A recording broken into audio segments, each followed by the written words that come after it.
નો સિદ્ધાંત છે સમાન કામ સમાન વેતન. કોંગ્રેસ 2012માં સત્તામાં આવીએ એ સિદ્ધાંતનું પાલન કરશે. ફિક્સ પગારના કર્મચારીઓને પૂરતો પગાર આપવાનો કોંગ્રેસ પક્ષનો નિર્ધાર છે. કલ્યાણકારી યોજના કોંગ્રેસ પક્ષે કરી હતી કે જે કર્મચારી સરકારની સેવા કરતો હોય, ચાલુ નોકરીએ અચાનક મૃત્યુ થાય, એનો આખો પરિવાર એ મુશ્કેલીમાં મુકાય ત્યારે એ આશ્રિત પરિવારમાંથી એકને નોકરી, અને એ સરળતાપૂર્ણ એનું ફોર્મ હતું. પ્રવર્તમાન સરકારે પહેલા આટખીલીઓ ઊભી કરી અને હવે રહેમરાય નોકરીની પ્રથા બંધ કરી છે. અમારી સરકાર આવશે તો બંને વિકલ્પ રહેશે. રહેમ રાહે નોકરી, જો સરકારી કર્મચારી ચાલુ નોકરીએ મૃત્યુ પામે તો એને રહેમ રાહે નોકરી, અથવા ઉચ્ચ પગાર, ઉચ્ચ પૈસા, જેથી મુશ્કેલીમાં મુકાયેલો પરિવાર છે એ સેટલ થઈ શકે એવી વ્યવસ્થા રહેશે.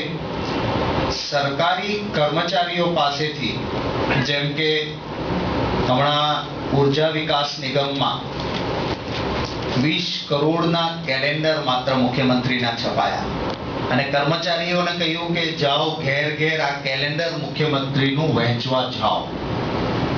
એ પ્રકારની પ્રવૃત્તિ આ મુખ્યમંત્રીને, જે પોતાનો ફોટો, પોતાની પ્રસિદ્ધિ, અંગ્રેજીમાં જેને મેગ્લોમેનિયા કહેવાય છે, એવા રોગથી પીડાય છે અને એમાં સરકારી કર્મચારીનો દુરુપયોગ થાય છે.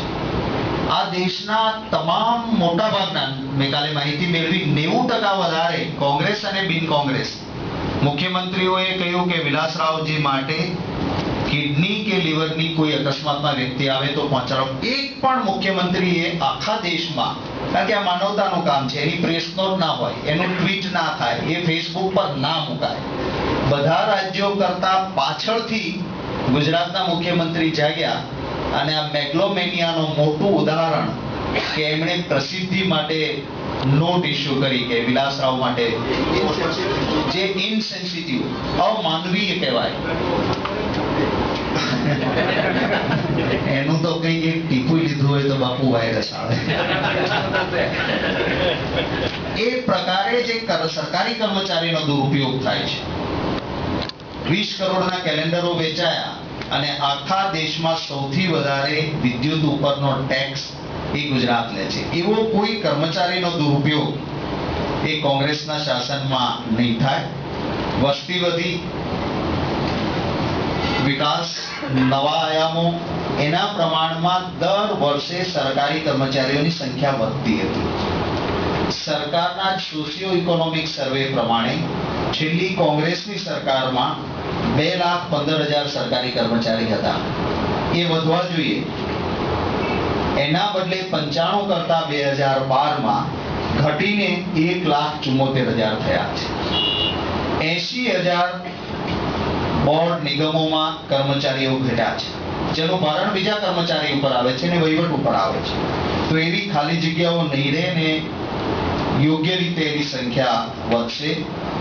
મધ્યાહન ભોજન હોય, આંગણવાડી હોય, વર્ગ 3 હોય, વર્ગ 4 હોય, એ કર્મચારીઓના પ્રશ્નો માટે આ સરકાર બિલકુલ સંવેદના ગુમાવી ચૂકી છે. ત્યારે કોંગ્રેસ એમના માટે પૂરતી કામ પ્રમાણમાં એમની માંગણીને સમજીને વ્યવસ્થા આપશે.